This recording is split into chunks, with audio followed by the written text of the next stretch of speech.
এ দুনিয়ার মুসলমান ভাইরা, আপনার আমার পয়গম্বর বিশ্বনবীজি সাল্লাল্লাহু আলাইহি ওয়াসাল্লাম যেই দিন মেরাজের মধ্যে গেলেন, আল্লাহর পয়গম্বর বিশ্বনবীজি সাল্লাল্লাহু আলাইহি ওয়াসাল্লাম প্রথম আকাশের মধ্যে গেলেন। এমন অবস্থায় একা প্রথম আকাশ পাড়ি দিয়া একটা শূন্যস্থান পাইলেন। এরপরে আরো একটু উপরে চলে গেলেন। সেখানে যাওয়ার পর সুন্দর একটা অফিস দেখলেন। এবার জিব্রাইল আলাইহিস সালামকে জিজ্ঞাসা করলেন, ও ভাই জিব্রাইল, এটা কার অফিস? এমন সময় জিব্রাইল আলাইহিস সালাম ডাক দিয়া বলে, ও পয়গম্বর, এটা হচ্ছে হযরতে মিকাইল আলাইহিস সালামের অফিস। আল্লাহর পয়গম্বর মিকাইল আলাইহিস সালামকে সালাম দিলেন। এই অফিসে সাক্ষাৎ কইরা মিকাইল আলাইহিস সালামের কাছ থেকে একটু উপরে চলে গেলেন। এ দুনিয়ার মুসলমান ভাইগো, আল্লাহর পয়গম্বর বিশ্বনবীজি সাল্লাল্লাহু আলাইহি ওয়াসাল্লাম বলেন, আমি আবার এই 7টা আসমান পাড়ি দিয়ে আরো একটু উপরে চলে গেলাম। এমন সময় দেখি আর একটা শূন্যস্থান পাওয়া গেল। এই শূন্যস্থান পড়ে দেখা যায় আরো একটি অফিস দেখা যায়। জিব্রাইল আলাইহিস সালাম ডাক দিয়া বলে, ও ভাই মুহাম্মদ, এই যে অফিসটা দেখা যায় এটা হচ্ছে হযরতে ইসরাফিল আলাইহিস সালামের অফিস। আল্লাহর পয়গম্বর বিশ্বনবীজি সাল্লাল্লাহু আলাইহি ওয়াসাল্লাম ইসরাফিল আলাইহিস সালামকে সালাম দেয়, আসসালামু আলাইকা ইয়া ইসরাফিল, আসসালামু আলাইকা ইয়া ইসরাফিল, আসসালামু আলাইকা ইয়া ইসরাফিল। 3বার সালাম দিলেন। ইসরাফিল আলাইহিস সালাম সালামের জবাব দেয় না। আল্লাহর পয়গম্বর বিশ্বনবীজি সাল্লাল্লাহু আলাইহি ওয়াসাল্লাম ইসরাফিল আলাইহিস সালামকে ডাক দিয়া বললেন, ও ভাই ইসরাফিল, বুঝতে পারছি সালামের কেন জবাব দাও না। আল্লাহ তাআলা আপনাকে হুকুম করে দিবে দুনিয়া ধ্বংস করে দেওয়ার জন্য, আর এই হুকুম পালন করতে দেরি হয়ে যাবে। এই জন্য মনে হয় সালামের জবাব দিচ্ছ না। ভালো করে স্মরণ রাখো, আমি পয়গম্বর বিশ্বনবীজি সাল্লাল্লাহু আলাইহি ওয়াসাল্লামকে আল্লাহ তাআলা দাওয়াত দিয়ে নিয়ে আসছেন। মেহমানকে দাওয়াত দিয়ে নে আল্লাহ তাআলা দুনিয়া ধ্বংস করবে না। 3 দিন ব্যাপী 15তম তাফসীরুল কোরআন মহাসম্মেলনের অত্যন্ত শ্রদ্ধাভাজন সভাপতি সাহেব, উপস্থিত উলামায়ে কেরাম, মুরব্বিয়ানে আযম, সর্বস্তরের যুবক ভাইরা এবং পর্দার আড়ালে অবস্থানগত আমার শ্রদ্ধের মা ও বোনেরা, আমরা মহান রব্বুল আলামিনের অসংখ্য গণিত নিয়ামতের শুকর আদায় করছি যে মহান রব্বুল আলামিন আমাদেরকে সুস্থ রেখে দুনিয়ার শত শত ব্যস্ততা থেকে বাছাই করে নির্বাচন করে দ্বীনি মাহফিল অর্থাৎ জান্নাতের বাগানের মধ্যে এসে বসে কোরআনের আলোচনা করার এবং শোনার যে মহান রব্বুল আলামিন আমাদেরকে তৌফিক দান করেছেন। এই জন্য আমরা সকলে অন্তরের স্থল থেকে মহান রব্বুল আলামিনের কালিমাতে শুকর আদায় করছি। আমরা সকলে আওয়াজ দিয়ে পড়ি আলহামদুলিল্লাহ। আমার ভাইয়েরা, আমি আপনাদের সামনে যে সূরা তেলাওয়াত করেছি এই সূরার নাম হচ্ছে সূরা বুরুজ। আমাকে বিষয় দেওয়া হয়েছে সাহাবায়ে কেরামের ত্যাগ ও আমাদের করণীয় সূরা বুরুজের তাফসীরের আলোকে। আমার ভাইয়েরা, আমরা সর্বপ্রথম এই সূরার পরিচয়টা জেনে নেই। এই সূরার নাম হচ্ছে সূরা বুরুজ। কোরআন শরীফের 85 নম্বর সূরা। কত নম্বর সূরা? আওয়াজ দিয়ে কথা বলতে হবে। কত নম্বর সূরা? এই সূরার মধ্যে 22টি আয়াত আছে। কয়টা আয়াত? এই সূরা নাজিল হয়েছে মক্কায়। কোথায়? মক্কায় নাজিল হয়েছে। আমার ভাইরা, এই সূরার প্রথম আয়াতে একটা শব্দ আছে বুরুজ। এই জন্য এই সূরার নাম রাখা হয়েছে বুরুজ। এই সূরার মধ্যে একটা ঘটনা আছে। কেউ কেউ বলেন এই ঘটনাটাই শানে নজুল। মুফাসসিরিনে কেরাম তাফসীরের কিতাবের ভিতরে উল্লেখ করেন এটা কিন্তু শানে নজুল না। আপনার আমার পয়গম্বর বিশ্বনবীজি সাল্লাল্লাহু আলাইহি ওয়াসাল্লাম যখন দিনের দাওয়াত দেওয়া শুরু করেছেন, বেঈমান কাফেররা যখন আপনার আমার পয়গম্বরের উপর নির্যাতন করেছে, সাহাবায়ে কেরামের উপর নির্যাতন শুরু করেছে, আমার ভাইরা, তখন আল্লাহ তাআলা আপনার আমার পয়গম্বর এবং সাহাবায়ে কেরামকে সান্ত্বনা দেওয়ার জন্য এই সূরা বুরুজ নাজিল করলেন। বলেন সুবহানাল্লাহ। আমার ভাইরা,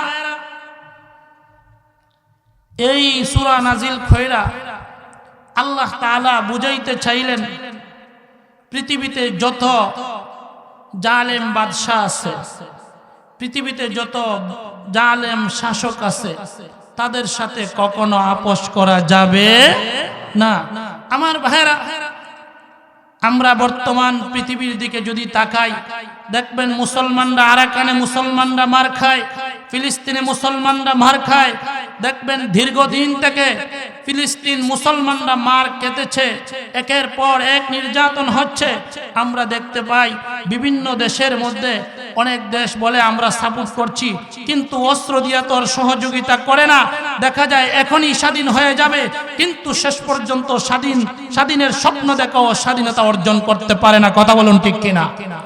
আমার ভাইরা, একটাই কথা বুঝাইতে চাই, আপনার আমার পয়গম্বর বিশ্বনবীজি সাল্লাল্লাহু আলাইহি ওয়াসাল্লাম জালিমের সামনে কখনো মাথা নত করে নাই, যার কারণে তাফসিরের কিতাবের ভিতরে লেখেন, এমনকি ইতিহাসের কিতাবের মধ্যেও পাওয়া যায় আল্লাহর পয়গম্বর কোন কোন রিওয়ায়াতে পাওয়া যায় আল্লাহর পয়গম্বর 104টা যুদ্ধ করেছেন, কোন রিওয়ায়াতে পাওয়া যায় আল্লাহর পয়গম্বর 110টা যুদ্ধ করেছেন, কোন রিওয়ায়াতে পাওয়া যায় আল্লাহর পয়গম্বর 100টা যুদ্ধ করেছেন। আবার দেখা যায় আল্লাহর পয়গম্বর 27টা যুদ্ধে নিজে সেনাপতি ছিলেন। বলেন সুবহানাল্লাহ। এর দ্বারা বোঝা গেল বাতিলের সামনে কখনো আপোষ করা যাবে না, বাতিলের সামনে মাথাকে উঁচু করে রাখতে হবে। আমার ভাইরা, আপনার আমার পয়গম্বর বিশ্বনবীজি সাল্লাল্লাহু আলাইহি ওয়াসাল্লামের উপর আল্লাহ তাআলা এই সূরাটা নাজিল করলেন।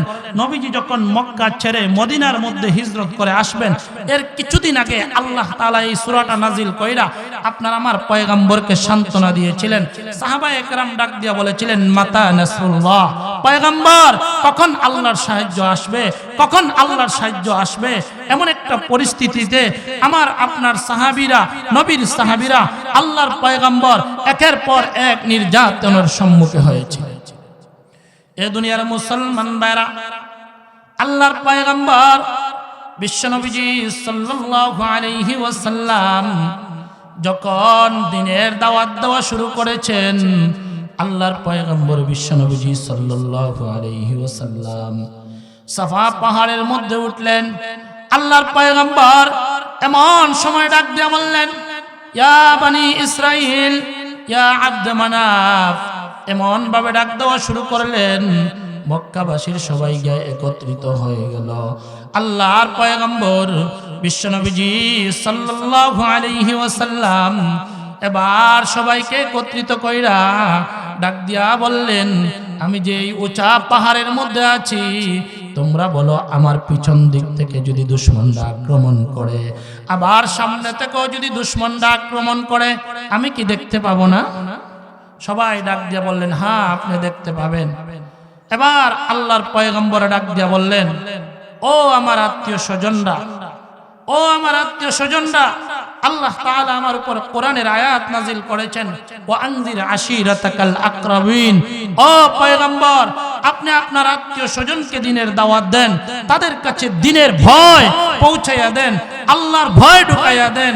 আল্লাহর পয়গম্বর বিশ্বনবীজি সাল্লাল্লাহু আলাইহি ওয়াসাল্লাম এমন সময় যখন দ্বীনের দাওয়াত দেওয়ার জন্য এই সাফা পাহাড়ের মধ্যে উঠছেন, ওঠার পর বললেন, ইয়া বানি ইসরাইল, ইয়া আব্দ মানাফ, এমন ভাবে যখন ডাক দেওয়া শুরু করলেন, এমন সময় সবাই একত্রিত হয়ে গেল। আল্লাহর পয়গম্বর ডাক দিয়া বললেন, দেখো আমি এই উঁচা পাহাড়ের মধ্যে উইটা যেমন ভাবে দুশমনকে দেখতে পারি, পিছন দিক থেকে দুশমন আসলে দেখতে পারি, সামনের দিক থেকে আসলে আমি দেখতে পারি, তেমনি ভাবে আমি জান্নাত এবং জাহান্নামও দেখতে পারি। ও আমার উম্মতরা, তোমরা পড়ো লা ইলাহা ইল্লাল্লাহু মুহাম্মাদুর রাসূল। এমন সময় আবু লাহাব ডাক দিয়ে বলেছিল, তাব্বান লাকা আলিহাযা জামাআতানা, এ মুহাম্মদ, তুমি কি এই জন্য আমাদেরকে একত্রিত করেছো? ধ্বংস হয়ে যাও। আল্লাহ তাআলা সূরা লাহাব নাজিল করে এবার জানায় দিলেন, ও আবু লাহাব, তুমি আমার নবীর উপর আঘাত করেছো। তুমি পাথর হাতে নিয়ে বলেছিলা, তাব্বান লাকা আলি হাযা জামাআতানা ইয়া মুহাম্মদ, তাব্বান লাকা আলি হাযা জামাআতানা। হে মুহাম্মদ, তুমি আমাকে বলেছিলা, হে মুহাম্মদ, আমি মুহাম্মদ, হে আবু লাহাব, তুমি বলেছিলা আমার নবী মুহাম্মদকে, তাব্বান লাকা আলি হাযা জামাআতানা, তুমি কি এই জন্য আমাদেরকে একত্রিত করেছো? ধ্বংস হও মুহাম্মদ। তখন আল্লাহ তাআলা সূরা লাহাব নাজিল করে বললেন, ও আবু লাহাব, তুমি ধ্বংস হও, তোমার আত্মীয় স্বজন সব ধ্বংস হও। এক কথায় আমার ভাইয়েরা, আপনার আমার পয়গম্বর বিশ্বনবীজি সাল্লাল্লাহু আলাইহি সাল্লাম যখন দ্বীনের দাওয়াত দেওয়া শুরু করেছে, আল্লাহর পয়গম্বরের বিরোধিতা করা শুরু করে দিল। আল্লাহর পয়গম্বর 40 বছর যাবত দ্বীনের দাওয়াত দেয় নাই, ততক্ষণ যাবত আল্লাহর পয়গম্বর ভালো ছিলেন। ততদিন কি ছিলেন? ভালো ছিলেন, মানুষের কাছে কোনো খারাপ ছিলেন না। আল্লাহর পয়গম্বর যখন এবার 40 বছর একদিন পার হইল, আল্লাহর পয়গম্বর যখন দ্বীনের দাওয়াত দেওয়া শুরু করলো, তখন বেঈমান কাফেররা একের পর এক ষড়যন্ত্র করা শুরু করে দিয়েছিল। এমনকি নবীর সাহাবীগণের উপরও আক্রমণ শুরু করে দিয়েছিল। আমার ভাইয়েরা, আপনার আমার পয়গম্বর বিশ্বনবীজি সাল্লাল্লাহু আলাইহি ওয়াসাল্লাম তায়েফের ময়দানে রক্তে রঞ্জিত হয়েছেন।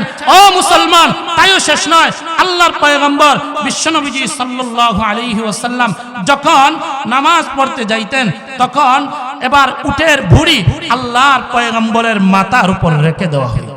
বলেন না নাউজুবিল্লাহ। এ দুনিয়ার মুসলমান ভাইরা, আল্লাহর পয়গম্বর বিশ্বনবীজি সাল্লাল্লাহু আলাইহি ওয়াসাল্লাম একদিন বাইতুল্লাহর সামনে গেছেন, নামাজ আদায় করতেছেন। এমন সময় আবু জাহেল, উতবা, শায়বা, রাবিয়া এরা মিলিয়া এবার আল্লাহর পয়গম্বর বিশ্বনবীজি সাল্লাল্লাহু আলাইহি ওয়াসাল্লামের এবার মাথার উপর উটের নারী বুড়ি রেখে দিয়েছে। এমন সময় আল্লাহর পয়গম্বর বিশ্বনবীজি সাল্লাল্লাহু আলাইহি ওয়াসাল্লাম উঠতে পারতেছেন। কে যেন গিয়ে ডাক দিয়ে বলল, ও ফাতেমা, আল্লাহর পয়গম্বর বিশ্বনবীজি সাল্লাল্লাহু আলাইহি ওয়াসাল্লামের উপর বেঈমান কাফেররা উটের নারী বুড়ি রেখে দিয়েছে, এটা সরানো সম্ভব হচ্ছে না। এমন সময় ফাতেমা রাদিয়াল্লাহু তাআলা আনহা এসে এবার নারী বুড়িগুলা সরাইয়া দিলেন। এমন সময় আল্লাহর পয়গম্বর উঠলেন। ওঠার পরে এবার আল্লাহর পয়গম্বর ডাক দিয়া বললেন, এ মুহাম্মদ, আবু লাহাব তুমি ধ্বংস হও, হে রাবিয়া ধ্বংস হও, আবু জাহেল, উতবা, শায়বা ধ্বংস হও। আল্লাহর পয়গম্বর এই সময় বদদুয়া দিলেন। আমি একটা কথা আপনাদেরকে বলতে চাই, আল্লাহর পয়গম্বর উহুদের প্রান্তে দান মুবারক শহীদ করলেন, বদদুয়া দিলেন না।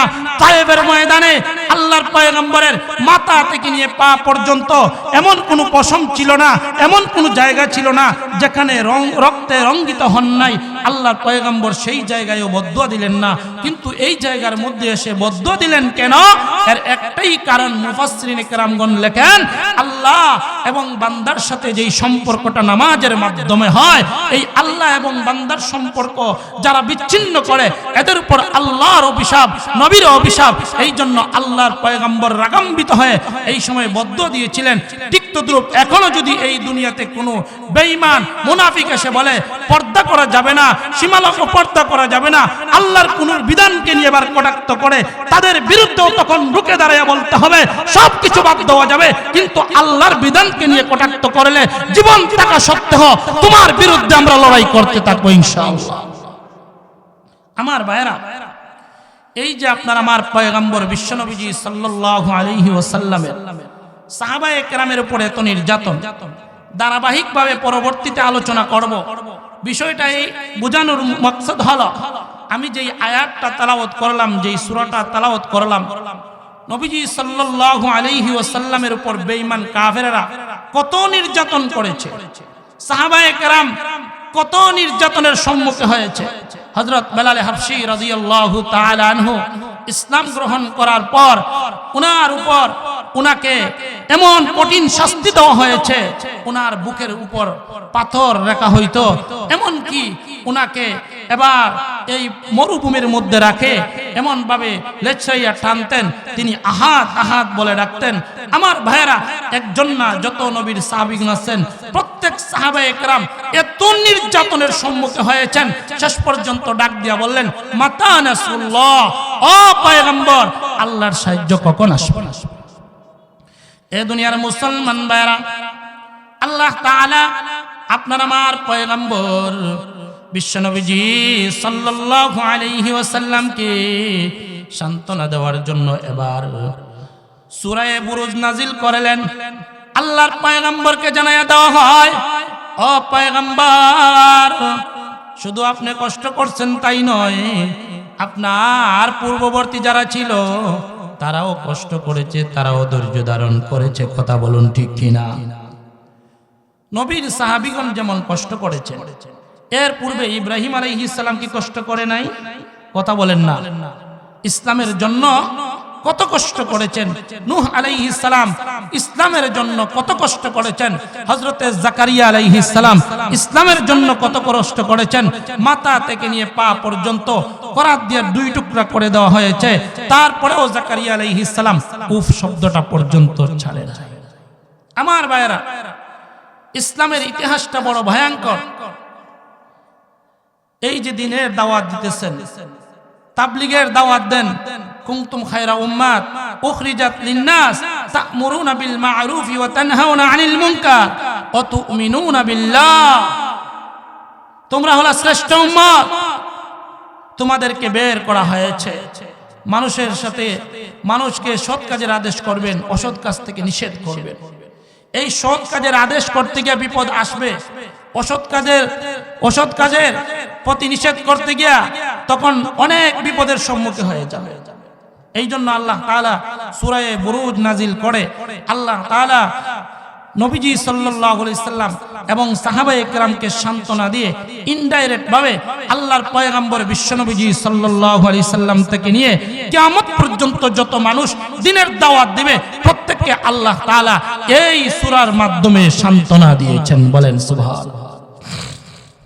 আমার ভাইরা, এবার আসুন আমরা সূরার ভিতরে চলে যাই। আল্লাহ তাআলা বলেন, ওয়াস-সামাঈ যাতিল বুরুজ, বুরুজওয়ালা আসমানের কসম। মুফাসসিরিনে কেরাম এই জায়গার মধ্যে বুরুজ শব্দের ব্যাখ্যা লিখেছেন, নক্ষত্র বিশিষ্ট আসমান। এই যে আসমান, সামা শব্দের কয়েকটা অর্থ আছে, বুরুজ শব্দের কয়েকটা অর্থ আছে।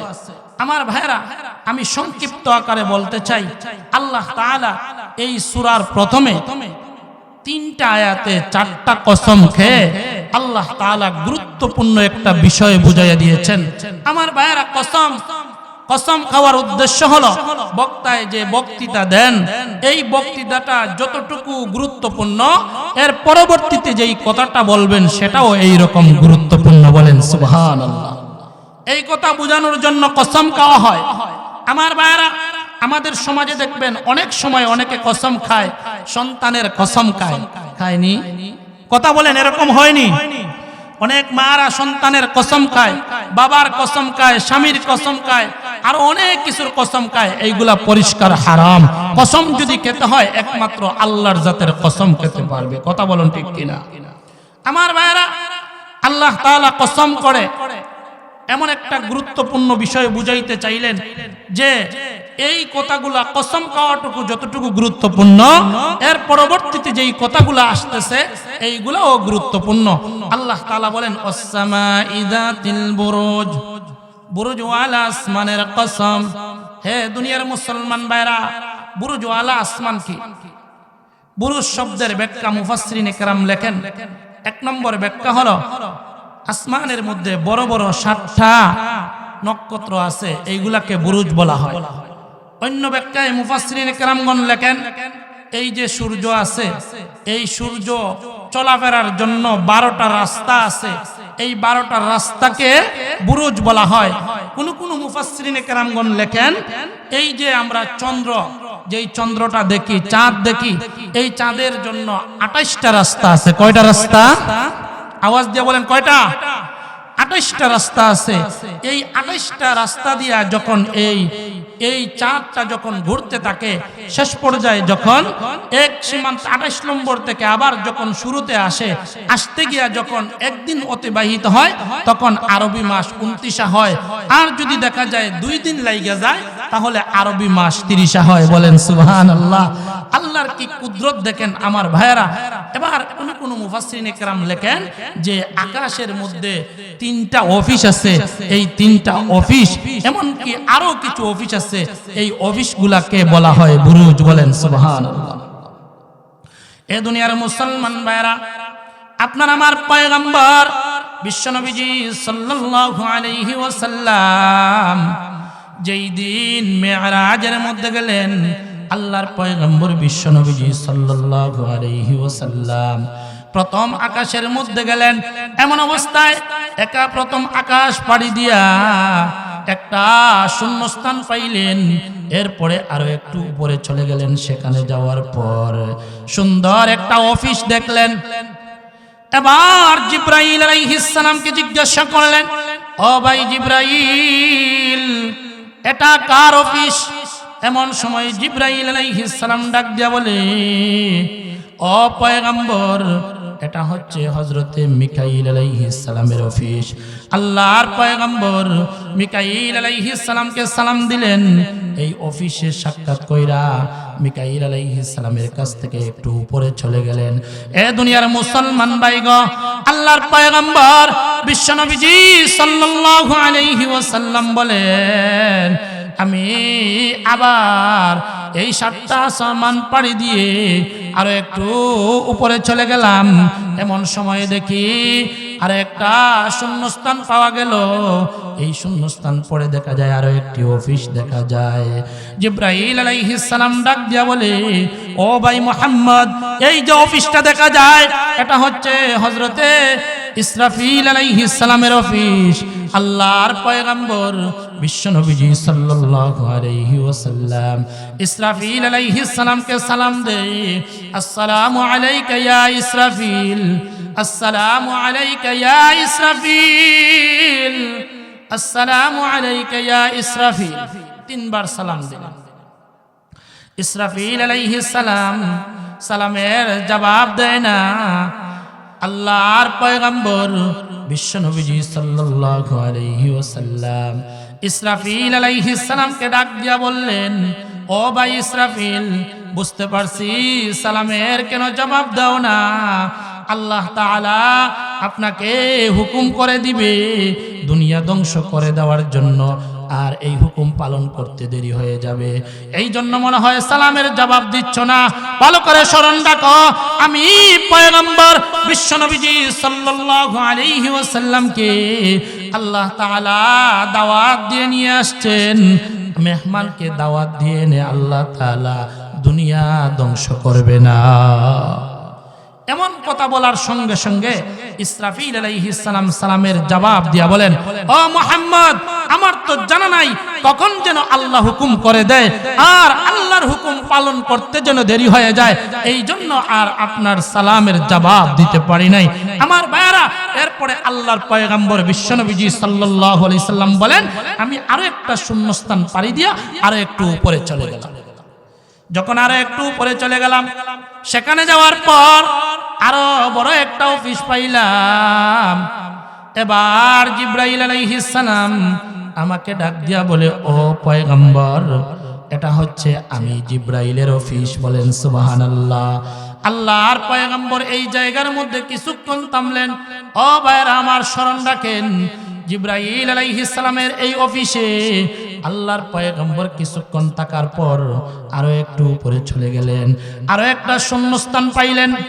এই শূন্যস্থান পাড়ি দিয়া আল্লাহর পয়গম্বর বিশ্বনবীজি সাল্লাল্লাহু আলাইহি ওয়াসাল্লাম আরো একটু উপরে চলে গেলেন। এবার সেখানে যাওয়ার পরে বিশাল বড় একটা অফিস পাইলেন। জিবরাইল আলাইহিস সালাম এবার জিজ্ঞাসা করে, ও মুহাম্মদ, তুমি কি জানো এটা কার অফিস? এটা হচ্ছে হযরতে আজরাইল আলাইহিস সালামের অফিস। আল্লাহর পয়গম্বর বিশ্বনবীজি সাল্লাল্লাহু আলাইহি ওয়াসাল্লাম বলেন, আমি আজরাইল আলাইহিস সালামের অফিসটা যখন দেখেছি, এমন সময় তাকায়া দেখি আজরাইল আলাইহিস সালামের সামনে বিশাল বড় একটা বোর্ড রাখা আছে। এই বোর্ডের মধ্যে আদম আলাইহিস সালাম থেকে নিয়ে কিয়ামত পর্যন্ত যত মানুষ আসবে, প্রত্যেক মানুষের নাম, তার বাবার নাম, তার দাদার নাম, তার 14 গোষ্ঠীর নাম এই বোর্ডের মধ্যে লেখা আছে। ও মুসলমান ভাইরা, আজরাইল আলাইহিস সালাম কেমন বড়! আল্লাহর পয়গম্বর বিশ্বনবীজি সাল্লাল্লাহু আলাইহি ওয়াসাল্লাম বলেন, আজরাইলের মাথার মধ্যে যদি পুরা দুনিয়ার পানি ঢেলে দেওয়া হয়, একটা পানির ফোঁটাও জমিনের মধ্যে পড়বে না। কত ভয়ঙ্কর, কত বড় আজরাইল! আমার ভাইয়ের, আল্লাহর পয়গম্বর দৃষ্টান্ত দিয়েছেন, এই যে আসমান এবং জমিন এর মধ্যে যত মাখলুকাত আছে, প্রত্যেকটা মাখলুকাত, এই যে মাখলুকাতের সামনে, আমরার সামনে একটা প্লেট রাখলে যেমন ভাবে খাবার খেতে কোনো কষ্ট হয় না, আজরাইলের সামনে আসমান এবং জমিনের মধ্যে যত মাখলুকাত আছে, সকল মাখলুকাত হলো আসমান আজরাইলের সামনে খাবারের সমতুল্য, আর আসমান এবং জমিন হচ্ছে আজরাইলের সামনে একটা প্লেটের সমতুল্য। বলেন সুবহানাল্লাহ। এবার দেখেন আমার ভাইরা, এই যে আজরাইল আলাইহিস সালামের অফিস, ইসরাফিল আলাইহিস সালামের অফিস, মিকাইল আলাইহিস সালামের অফিস, আসেনি অফিস? কথা বলেন, আসেনি অফিস? এই যে আল্লাহ তাআলা কসম খাইলেন, ওয়াস-সামাই যাতিল বুরুজ, বুরুজওয়ালা আসমানের কসম। এই বুরুজওয়ালা আসমানের কসম, এই আসমানের মধ্যে আল্লাহ তাআলা অসংখ্য নক্ষত্র দিয়ে সুন্দর করে সাজিয়ে রেখেছেন। দুনিয়ার জগতে এই যে সাধারণ পিন্ডাল লোকটানোর জন্য আমরা কত ধরনের কুঠা আমরা ইউজ করতেছি, কিন্তু আপনারা বলেন আজ পর্যন্ত যারা পুরো দুনিয়া সফর করছেন, কোথায়ও কি আসমানের জন্য কোনো কুঠা দেখছেন? দেখছেন? আপনি আকাশ দেখা সম্ভব নয়। এখান থেকে যখন দেখেন উপরের একটা অবস্থা দেখা যায়, এটা হচ্ছে প্রত্যেকের চোখের জ্যোতি। চোখ যেই পর্যন্ত শেষ, সেখানেই মনে করে ওই ব্যক্তি আকাশ। আপনি এখন চট্টগ্রামে যান, সেখানে গেলে বুঝবেন যে এই আকাশটা এখনো দেখা যায়, মনে হয় একটু ইন্ডিয়াতে গেলে ধরা যাবে, ইন্ডিয়াতে গেলে বোঝা যায় এখনো সেই পরিমাণ দেখা যায়। কথা বলুন ঠিক কিনা? তাহলে সামাউন শব্দের অর্থ মুফাসসিরিনে কেরামগণ লেখেন, আসমান এবং জমিনের মধ্যবর্তী জায়গায় যতটুকু আছে এটাকে সামা বলা হয়, আসমান বলা হয়। ও মুসলমান ভাইরা, আল্লাহ তাআলা আসমানকে তবকা তবকা করে সৃষ্টি করেছেন।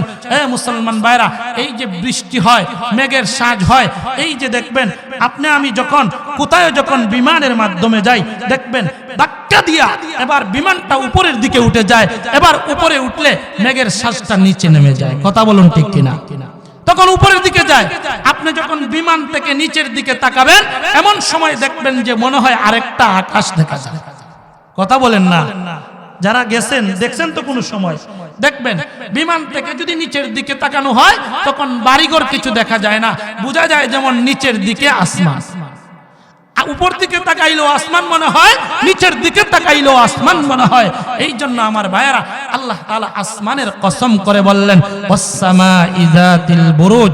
গুরুত্বপূর্ণ একটা বিষয় হলো আসমান। এই বুরুজওয়ালা আসমানের কসম খাইলেন।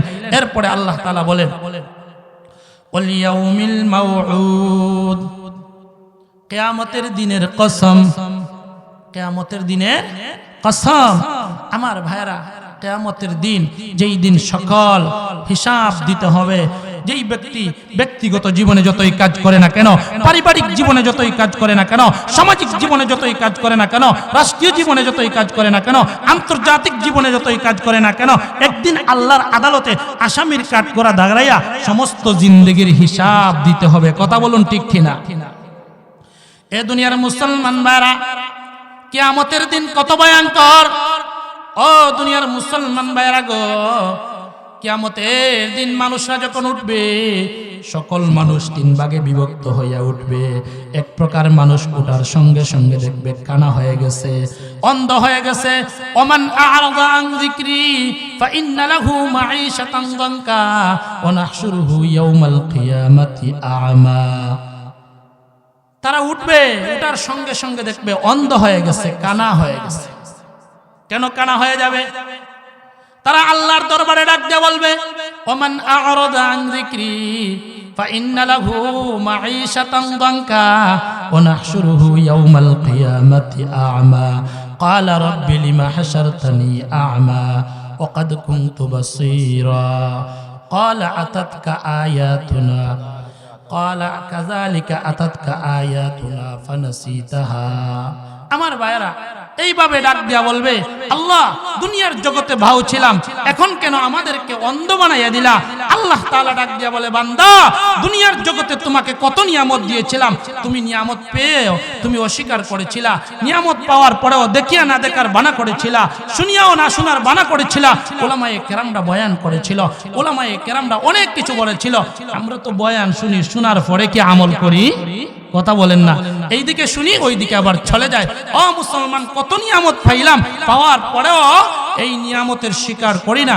যারা কোরআন শুনে হাদিস শুনে কিন্তু শোনার পরেও আমল করে না ওরা অস্বীকার করে বেঈমান কাফেররা এরা যখন কিয়ামতের দিন উঠবে ওঠার পরে তার মাথাটা যাবে নিচের দিকে পাটা যাবে উপরের দিকে এ দুনিয়ার মুসলমান ভাইরা আল্লাহর পয়গম্বর বিশ্বনবীজি সাল্লাল্লাহু আলাইহি ওয়াসাল্লাম বলেন ও আয়েশা দুনিয়ার জগতে মানুষরা যখন উঠবে সকল মানুষগুলা উলঙ্গ হইয়া উঠবে একমাত্র আমি পয়গম্বর বিশ্বনবীজি সাল্লাল্লাহু আলাইহি সাল্লামকে আল্লাহ তাআলা জান্নাতি কাপড় পরিধান করে উঠাইবে ও দুনিয়ার মুসলমান ভাইরা গো তিন ভাগে বিভক্ত হইয়া মানুষ এবার হাসরের ময়দানে উঠবে এক প্রকার মানুষ ওঠার সঙ্গে সঙ্গে এবার তাদের সামনে দেখবেন জান্নাতি বুরাক উপস্থিত হয়ে গেছে এরা হলো দুনিয়ার জগতের নেককার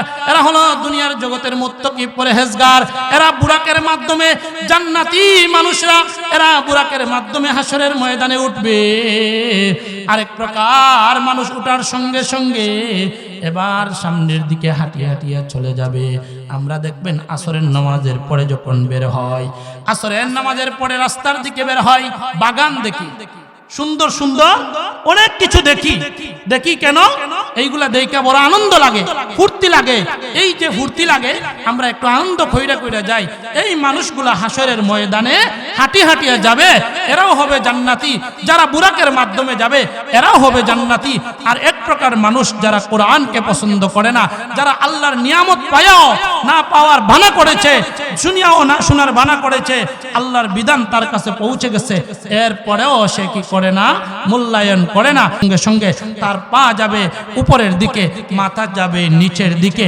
আমরা এবার বলবেন হুজুর কিভাবে হাঁটবে দেখছেন নি কই মাছ কিভাবে হাঁটে কথা বলেন না এইভাবে হাঁটবে ওয়াসসামা'i যাতিল বুরুজ ওয়াল ইয়াউমিল মাউউদ কিয়ামতের দিনের কসম ওয়া শাহিদিন ওয়া মাশহুদ শাহিন দ্বারা মুফাসসিরিনে কেরাম বলেন জুমার দিন ও দুনিয়ার মুসলমান ভাই গো জুমার দিনে জুমার নামাজের মধ্যে কেরাত উচ্চ আওয়াজে পড়া হয় কথা বলুন ঠিক কিনা এই দিন খুতবা আছে অন্য দিনের মধ্যে কোনো খুতবা নাই এই জুমার দিন 7 দিনের মধ্যে শ্রেষ্ঠ মুসলমানদের সাপ্তাহিক ঈদের দিন কথা বলুন ঠিক কিনা এই দিনটা হলো মুসলমানদের সাপ্তাহিক ঈদের দিন সংক্ষেপে একটা কথা বলি এই জুমার দিনে বেশি বেশি দুরূদ শরীফ পাঠ করবেন হযরতে আল্লামা শিবলি রাহমাতুল্লাহি আলাইহি উনার লিখিত এক কিতাবের মধ্যে একজন দুরূদওয়ালা এক যুবকের ঘটনা উল্লেখ করেন তিনি বলেন আমি একবার হজের মধ্যে গিয়েছিলাম আমি যখন হজের মধ্যে গেলাম এমন সময় হজের মধ্যে যাওয়ার পর একটা যুবককে দেখি এই যুবক এবার হাঁটে আর দুরূদ শরীফ পাঠ করে এবার জিজ্ঞাসা করলাম ভাই আপনি হাঁটতেও দুরূদ শরীফ পাঠ করেন বসতেও দুরূদ শরীফ পাঠ করেন ঘুমাইতেও শুইতেও সব সময় দুরূদ শরীফ পাঠ করেন বিষয়টা কি একটু খুলে বলবেন কিনা এবার ডাক দিয়া বলে হে আল্লাহর ওলি এবার ভালো করে জেনে নেন আমার আব্বু কিছুদিন আগে দুনিয়া থেকে বিদায় নিয়ে চলে যায় আমার আব্বু হজ করার উদ্দেশ্যে এবার যখন মক্কার মধ্যে রওনা দিয়েছে, রাস্তার মধ্যে আসার পর আমার বাবা দুনিয়া থেকে বিদায় নিয়ে চলে গেলেন। মৃত্যুর সঙ্গে সঙ্গে আমার আব্বুর চেহারাটা বড় বিশ্রী হয়ে গেল, কালো বর্ণের হয়ে গেল। রাস্তার মধ্যে আমি কিভাবে উনাকে গোসল করাবো, কোথায় দাফন করব, আমার কোনো ব্যবস্থা নাই। এমন একটি অবস্থায় আমি বড় চিন্তিত হয়ে গেলাম। আমি যখন এবার শুয়ে গেলাম, কে যেন এমন অবস্থায় আমার সামনে স্বপ্নের মধ্যে দেখা দিল। এমন একজন সুন্দর আকৃতির মানুষ, যার চেহারাটা দুনিয়ার কোনো মানুষের সঙ্গে মিল নাই, এত সুন্দর এত সুন্দর। এই অবস্থা দেখলাম, আমার আব্বুর কাছে চলে আসছে। আসার পরে আমার বাবার মাথাটা এবার মাথাটা বুলাইয়া দিল হাতের মাধ্যমে। এবার দেখা যায় চাদরটা সরাইয়া দিয়া আমার বাবার মুখটাও এবার মুছে দিছে। এমন সময় তাকায় দেখি আমার আব্বুর চেহারাটা ছিল বিশ্রী, কালো বিশ্রী, দেখার মতো ছিল না। এবার তাকায় দেখি আমার আব্বুর চেহারাটা আকাশের চন্দ্রের চেয়েও সুন্দর হয়ে গেছে। চিৎকার দিয়ে বলেন সুবহানাল্লাহ। আমার ভাইয়েরা, এবার এই যুবক ডাক দিয়ে বলে, কে আমার বাবার কাছে আসলেন, কে, পরিচয় দাও।